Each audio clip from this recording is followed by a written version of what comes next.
falenderoj që më përmënde, që më dhe mundësin për replik, sepse megafonët që dalin aty çdo mëngjes duke ju adhen letrat minutën e fundit, natyrisht as më shkoj mendja që mund të më baltosin mua as një fije.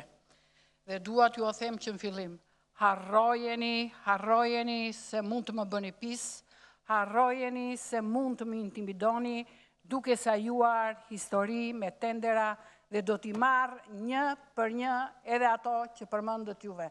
Natyrisht që ne bëjmë një diferencë, zotëri. Bëjmë një diferencë sepse unë jam, dhe po ju a them, një nën krenare dhe një nën e lumtur për fëmijët e mi dhe mos mendoni se duke më goditur si nën, mund të më dobësoni apo mund të më shkaktoni trauma në familje.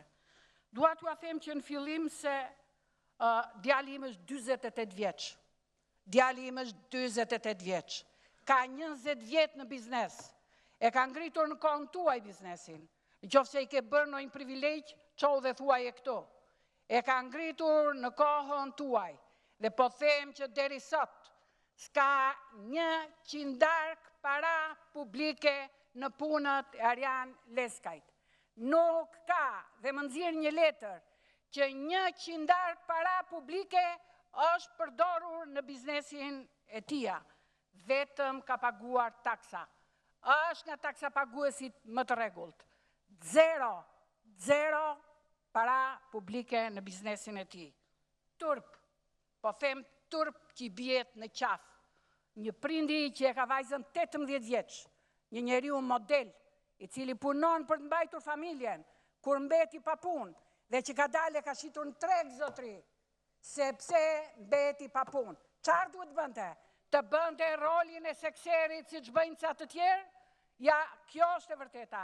Dhe unë jam shumë e sigurt që shumë nga juve këtu, se unë s'kam qenë në politikë fare, shumë nga juve këtu, edhe nga krau juaj, e njohin mirë se çfarë djali është, se çfarë prindi është, se çfarë familje ka.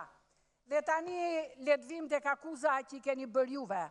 Akuza që i keni bërë juve është që ai ka kërkuar të marrë përsipër me grup investitorësh që të marrë kredi, edhe këtë duhet ta dëgjojnë shqiptarët, të sakrifikoj me kredi për të bërë një punë. Çfarë duhet bëj? Duhet bëj rolin e sekserit, siç i keni mësuar juve. Dhe po ju them edhe një gjë. Natyrisht që jeni mësuar me klientët tuaj, që kanë punuar dhe vazhdojnë të punojnë me para publike. Kanë punuar dhe vazhdojnë të punojnë me para publike. Dhe po ju them tani që po përgojoni dhe djalin e dytë. Të dy fëmijët e mi duat më dëgjosh zoti Berisha. Të dy fëmijët e mi kanë mbaruar shkollat shkëlqyshëm. Janë fëmijë që nga kopshi deri sot janë model. Dhe po them një gjë, është turp edhe për këtë vend, që djali im, i cili ka investuar 8 vjet studime jashtë shtetit, ka fituar bursë me 3.000 studentëve në Itali, nuk i kam thënë kurrë, për në Francë, dhe ka nga shkollat më të famshme, ka ardhur këtu dhe ka ndonjur 8 vjet pa punë, se i shit juve në pushtet, ka filluar një zyrë konsulence me sakrifica, e çfarë duhet të bëj? Ka mundësi të më thuash, një djalë që sot është 38 vjeç, me 2 fëmijë, çfarë duhet të bëj? A jeni prindër juve këtu? A jeni njerëz juve këtu? Çfarë duhet të bëj? Duhet të rri rrugëve? Duhet vjedhi? Çfarë duhet të bëj? Ka nisur një zyrë konsulence. Dhe tashi po i marr një për një akuzat që i keni bërë edhe djalit të dytë që pas ka marrë tendera. Ja ku e keni.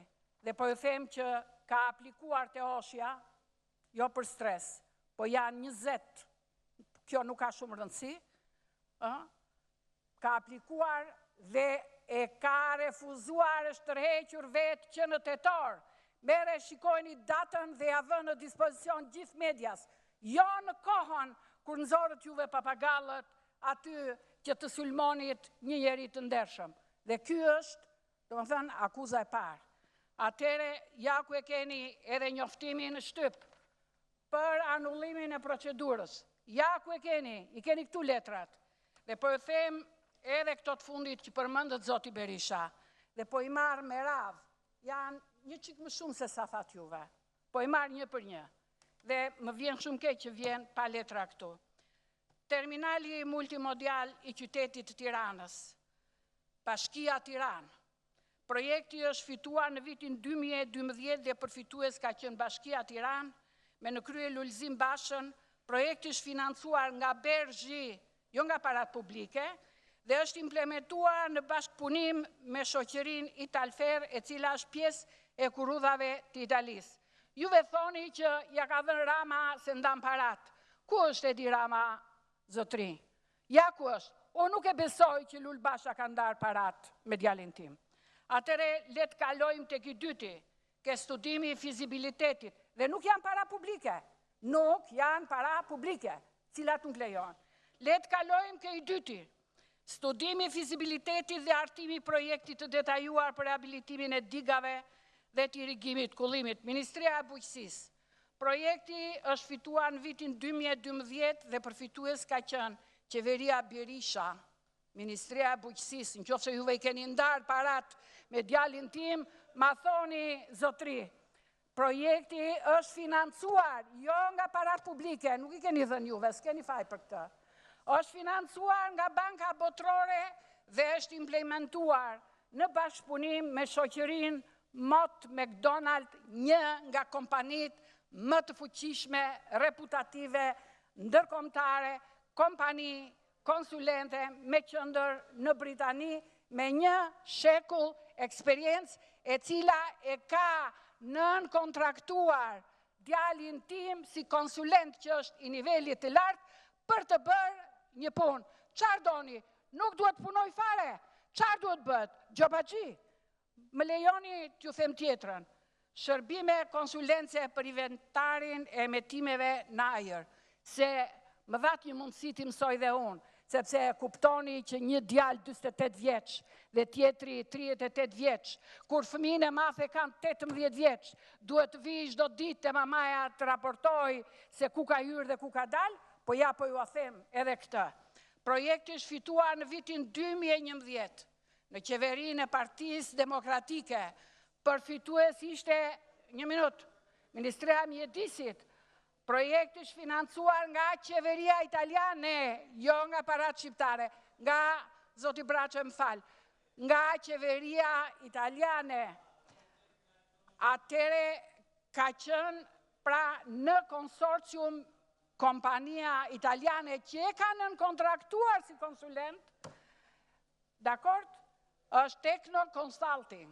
Strategjia zhvillimit të qytetit të Tiranës, bashkëpunimi i Bankës Botërore. Ju lutem të dëgjoni, mund ta konsultosh më vonë zoti Bylukbashi, po të lutem dëgjoni, sepse jo s'ka gjë, jo unë e respektoj, jo. Po dëgjoni. Ju lutem mos ndërhyni nga vendi, zoti Braçe, mos ndërhyni. Strategjia zhvillimit të qytetit Tiranës, bashkëfinancimi Bankës Botërore dhe Bashkisë Tiranës, përfituese Bashkia Tiranës, kontrata e implementuar dhe rinovuar nga qeveria Berisha Basha.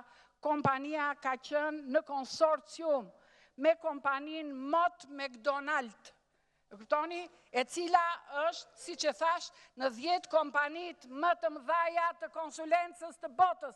Tashti do akuzoni dhe Mottin sepse merë konsulent një shqiptar, unë po ta them shumë sinqerisht, nuk ka rëndësi në çka është dhe i kujt është. Do isha krenare, nëse një nga djemt tuaj do ta përzgjidhte një nga kompanit më të mëdhaja të konsulentës në botë. E do ndjesha vërtet shumë mirë.